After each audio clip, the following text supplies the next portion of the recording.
Salut tout le monde, on se retrouve aujourd'hui pour la vidéo du jour et aujourd'hui, comme vous l'avez vu dans le titre, on se retrouve pour une nouvelle histoire sur une rivalité entre deux clubs de foot. Et aujourd'hui j'avais envie de parler de la rivalité entre Arsenal et Manchester United. Avant de commencer cette vidéo, avant de vous parler de cette rivalité, comme d'habitude vous pouvez laisser un pouce bleu, vous abonner et voilà, on se retrouve juste après le générique.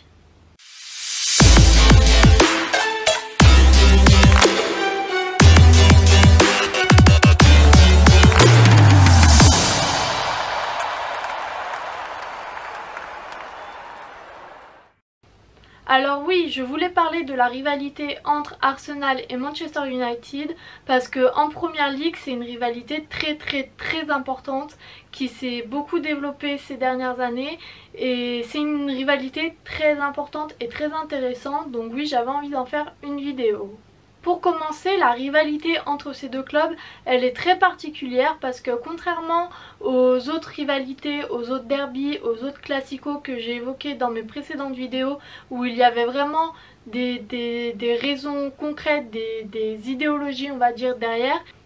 c'est vrai que dans cette rivalité, il y a moins cette notion de on n'aime pas le club pour telle ou telle raison, on n'aime pas le club parce qu'ils sont trop près, parce qu'ils nous font trop concurrence. Je trouve que pour la rivalité entre Arsenal et Manchester United, il y a moins en tout cas cette dimension. La rivalité entre Manchester United et Arsenal, elle se base vraiment sur la rivalité entre deux coachs de ces deux clubs, et oui, je trouve que c'est ça qui différencie cette rivalité par rapport aux autres. Parce que oui, la rivalité entre Arsenal et Manchester United, elle va se développer parce qu'il y aura une rivalité entre Sir Alex Ferguson, coach de Manchester United, et Arsène Wenger, coach de Arsenal, qui va se développer. S'il n'y avait pas eu ces deux coachs, peut-être qu'il n'y aurait pas de rivalité, et c'est un peu cela pour moi qui les différencie par rapport à Arsenal Tottenham par exemple, où on est sur vraiment des raisons géographiques, des raisons de classement, des raisons voilà. Là vraiment c'est parce que Sir Alex Ferguson et Arsène Wenger sont fait un peu la guerre pendant de très nombreuses années qu'il y a eu cette rivalité entre les deux clubs qui s'est développée. Et donc ça va être mon premier point pour la rivalité entre ces deux clubs. Mon premier point, c'est oui, la rivalité qu'il existe et qu'il a existé surtout entre Sir Alex Ferguson et Arsène Wenger, parce que c'est vraiment cette rivalité entre ces deux coachs qui va cristalliser un peu toute l'histoire de la rivalité entre Arsenal et Manchester United. Parce que lorsque Arsène Wenger arrive à Arsenal, Sir Alex Ferguson est à Manchester United depuis quelques années. Il coach déjà en première ligue depuis pas mal d'années, il a gagné des titres avec Manchester United. Donc voilà, on sait qui est Sir Alex Ferguson à ce moment-là. Par contre, Arsène Wenger, c'est un coach qui vient de France, qui n'est pas connu, qui n'a pas beaucoup d'expérience dans le coaching.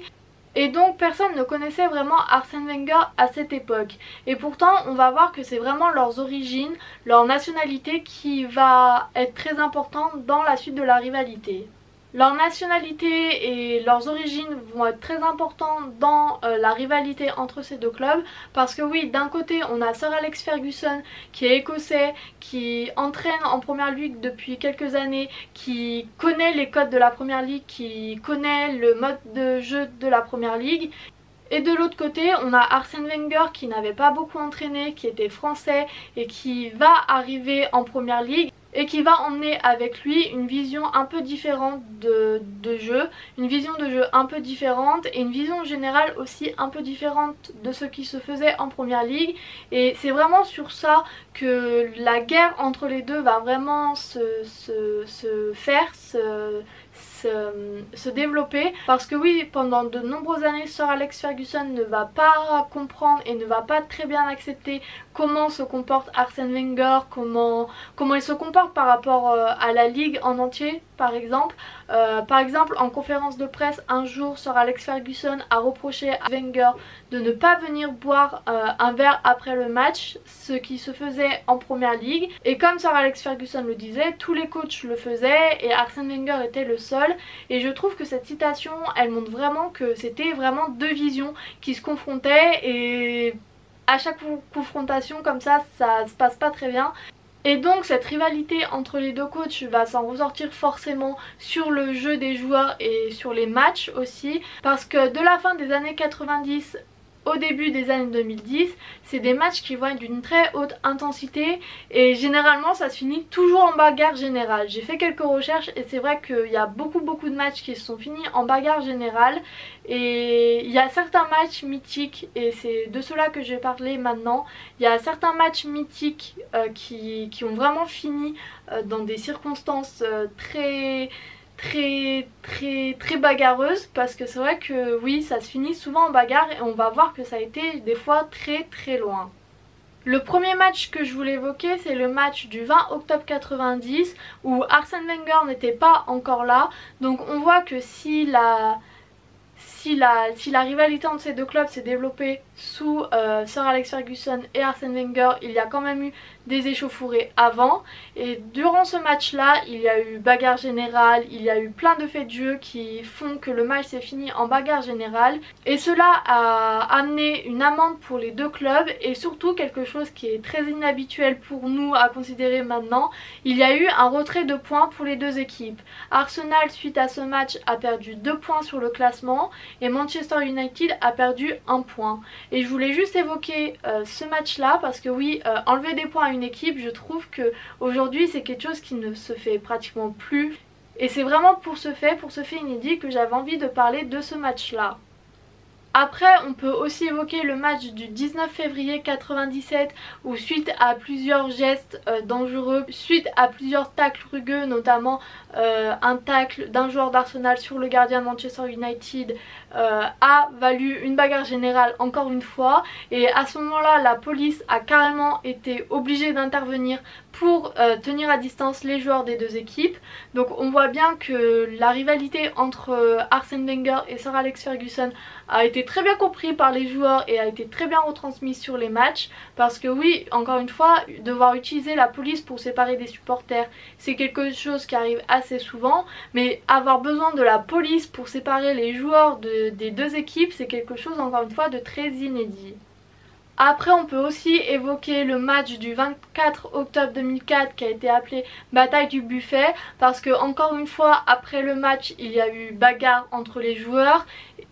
et un des joueurs d'Arsenal, un jeune joueur d'Arsenal, a lancé une pizza qui a atterri sur Sir Alex Ferguson. Et même si ce geste n'était pas intentionnel, ça fait partie d'une anecdote de l'histoire de la rivalité entre ces deux clubs.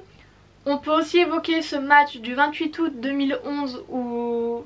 Manchester United a infligé une claque à Arsenal en gagnant le match 8-2. Mais maintenant, pour finir cette vidéo, pour finir un peu l'histoire de cette rivalité entre les deux clubs, je voulais parler de deux matchs qui, pour moi, cristallisent vraiment la rivalité entre ces deux clubs. On parle beaucoup, on connaît surtout Arsenal beaucoup pour sa série d'invincibilité lors de la saison 2003-2004.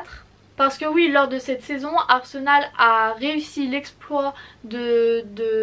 faire toute une saison sans perdre aucun match. Et par cela, il va y avoir forcément la rivalité entre Manchester United et Arsenal qui va ressortir. Parce que un des premiers matchs de cette série d'invincibilité pour Arsenal, c'était face à Manchester United le 21 septembre 2003, où Arsenal se déplace à Old Trafford. Et ce match va prendre une telle tournure que les médias anglais vont l'appeler la bataille d'Old Trafford, parce que ce match-là aurait pu avoir une fin totalement différente. On est sur un bon match nul. Et dans les dernières minutes, United réussit à avoir un penalty. Sauf que problème, le penalty tiré rebondit sur la barre et n'entre pas dans les cages, et donc c'est comme ça, un peu dans cette ambiance particulière, que Arsenal va commencer sa série d'invincibilité. Et oui, c'est un fait important dans la rivalité entre Manchester United et Arsenal, parce que avec ce penalty, si United marquait ce penalty, la saison d'invincibilité d'Arsenal n'aurait pas eu lieu. Donc voilà, la mythique série d'invincibilité d'Arsenal aurait pu être stoppée et aurait pu ne pas voir le jour si United avait marqué ce penalty. Donc oui, la saison d'invincibilité d'Arsenal, elle est profondément liée à la rivalité entre Manchester United et Arsenal, et c'est quelque chose qui est assez drôle et qui est assez anecdotique, et j'avais envie d'en parler dans cette vidéo. Et à contrario, la série d'invincibilité d'Arsenal va aussi prendre fin à United. Donc elle aura commencé face à Manchester United et elle aura fini face à United, parce que lors de ce 24 octobre 2004, Arsenal est toujours invaincu. Ils veulent aller chercher un 50e match invaincu, et pour cela ils vont rencontrer Manchester United. Et cette fois-là, ils n'ont pas autant de chance que le match de l'année dernière, et United va gagner le match, mettant fin à l'invincibilité d'Arsenal. Donc voilà, la rivalité entre Manchester United et Arsenal, je la trouve un peu différente des autres rivalités qu'on a pu voir sur ma chaîne, mais j'ai trouvé très intéressant de travailler sur cette rivalité, de voir Sir Alex Ferguson et Arsène Wenger s'opposer. C'est vrai que c'est quelque chose que j'ai pas forcément beaucoup connu, et donc j'ai bien aimé me plonger là-dedans, et voilà. J'espère que cette vidéo vous aura plu, et quant à moi je vous dis à demain pour une nouvelle vidéo, et salut!